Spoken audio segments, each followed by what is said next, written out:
নমস্কাৰ মৰমৰ ছাত্ৰ-ছাত্ৰীসকল এটা সময় আছিলে যে য'ত মেট্ৰিক পৰীক্ষাৰ ভ্যালু বহুত আছিল মানুহে মেট্ৰিক দিয়ে চাকৰি পাই গৈছিল কিন্তু আজিৰ সময়ত তেনেকুৱা দেখা নাযায়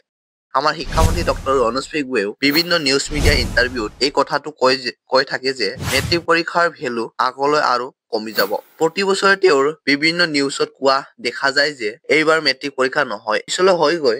তেওঁ প্ৰতি বছৰে এই কথাটো কৈ থাকে কিছুমান ইন্টাৰভিউত তেওঁ কৈছে যে আগলৈ মেট্ৰিক পৰীক্ষা জাষ্ট নৰ্মেল ক্লাছ 10ৰ পৰীক্ষা হিচাপে অনুষ্ঠিত কৰা হ'ব আৰু তাতে তুমি মেট্ৰিক পৰীক্ষাৰ ৰিজাল্টৰ কাৰণে ভয় খাই আছা বহুতে এই বুলিও ভয় খাই আছে যে যদি মেট্ৰিক পৰীক্ষাৰ ৰিজাল্ট বেয়া হয় তেনেহলে লাইফটোৱে বৰবাদ হৈ যাব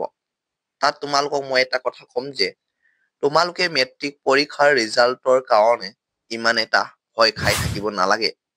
বহুতে মেট্ৰিক পৰীক্ষাৰ ৰিজাল্টৰ ভয় খাই আছে আৰু এই কাৰণে ভয় খাই আছে যে মা দেউতা বা গাৰ্জেনতে কি হ'ব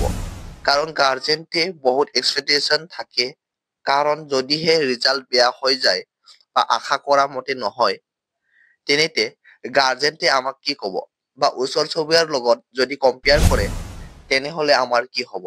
এই কথাটো লৈ ম্যাক্সিমাম ষ্টুডেন্টে ভয় খাই থাকে সো তাত তোমালোকে বুজিব লাগিব যে এক্সামটোনো আসলতে কি হয় সো ইয়াৰ ফুল ফৰ্মটোৱে হৈছে হাই স্কুল লিভিং সাৰ্টিফিকেট এইটো জাস্ট এটা হাই স্কুল কমপ্লিট হোৱা এটা সাৰ্টিফিকেটৰ এক্সাম বহুতে এতিয়াও ক'ব যে তোমালোকৰ সকলোতকৈ ডাঙৰ এক্সাম হয় এইটো তোমালোকে ভাল কৰিবই লাগিব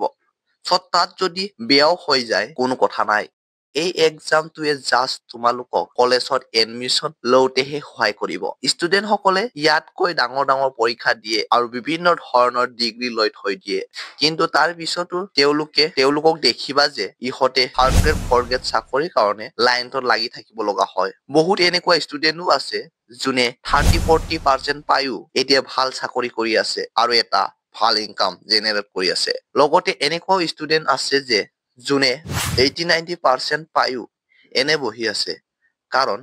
তোমালোকেও জানা যে এতিয়াৰ সময়ত কম্পিটিশন কিমান বাঢ়িছে এই মেট্ৰিক পৰীক্ষাৰ ৰিজাল্ট তোমালোকক জাস্ট কলেজত সিট লবলৈহে সহায় কৰিব তুমি যদি ষ্টাৰ বা লেটাৰ নোপোৱাও তাৰ পিছতো যদি তোমালোকে ভালকৈ পঢ়ি যোৱা তেতিয়াও তোমালোকে IPS IAS ইঞ্জিনিয়াৰ ডক্টৰ হ'ব পাৰিবা সো তেনে ক্ষেত্ৰত এক্সাম দিবলৈ কোনো ক্ৰাইটেৰিয়া নাই যে মেট্ৰিক পৰীক্ষাত ইমান এটা মাৰ্ক পাবই লাগিব সো মেইন ষ্টেক্সৰ কাৰণটো হৈছে যে গাৰ্জেনে কি ক'ব যদি আমি কম নম্বৰ পাই যাওঁ ৰিলেটিভৰ ষ্টুডেন্টৰ লগত যদি তুলনা কৰে তেতিয়া কি হ'ব সো এনেকুৱা কথাত ষ্টুডেন্ট সকলৰ মগজুত অলপ প্ৰভাৱ পৰে আৰু তুলনা কৰি থকাটো কিন্তু ইমান এটা ভাল কথা নহয়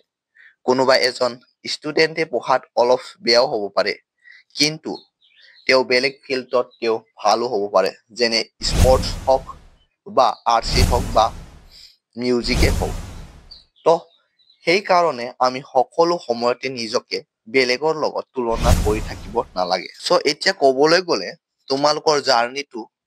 জাস্ট এতিয়া আৰম্ভ হৈছেহে আৰু আৰম্ভ কেনেকৈ কৰিছে এইটো মেটাৰ নকৰে এন কেনেকৈ কৰিছা সেইটোহে মেটাৰ কৰিব সো এই সময়খিনিতে তোমালোকে নিজৰ জাৰ্নিটো যিমান পাৰা স্কিল একুৱাৰ হাৰ্ড ৱৰ্ক কৰা আৰু ফাইনেল কথাটো এইটোৱে কম যে বেছি ভয় খাব নালাগে যিমান পাৰ্চেন্টেজ আহিব যিমান মাৰ্কে নোপোৱা কিয় এইটো একচেপ্ট কৰি লোৱা কাৰণ সেইটো তোমালোকৰ কষ্টৰ ফল হয় আৰু যোনটো কাৰণ হৈছে যে মেট্ৰিক পৰীক্ষাৰ ভ্যালুটো কমিব সো সেইটো কমিবই আৰু কমি আহিও আছে কাৰণ তোমালোকেও দেখিছাই এতিয়া SS বৰ্ড ফৰ্ম হৈছে সেৱা আৰু SS বৰ্ড মিলি আৰু আগতে য'ত কোৱা হৈছে যে মেট্ৰিক পৰীক্ষা পিছতে হায়াৰ এডুকেশ্যন আৰম্ভ হয় কিন্তু এতিয়া সেইটো নহয় এতিয়া তোমালোকৰ ক্লাছ 12ৰ পিছতহে হায়াৰ এডুকেশ্যন আৰম্ভ হ'ব সো ছাত্ৰ-ছাত্ৰীসকল আজিৰ আপডেটখিনি ইমানেই আছিল যদি ভাল পালা ভিডিঅ'টো এটা লাইক কৰিবা আৰু যদি চেনেলটো প্ৰথমবাৰ আহিছে তেন্তে চেনেলটো সাবস্ক্ৰাইব কৰি বেল আইকনটো প্ৰেছ কৰি লোৱা যাতে এনে ধৰণৰ জৰুৰী ইনফৰমেশ্যন সময়মতে লাভ কৰা ভিডিঅ'টো বন্ধুবৰ্গৰ শ্বেয়াৰ কৰি দিবা ভিডিঅ'টো সকলোকে চোৱাৰ বাবে ধন্যবাদ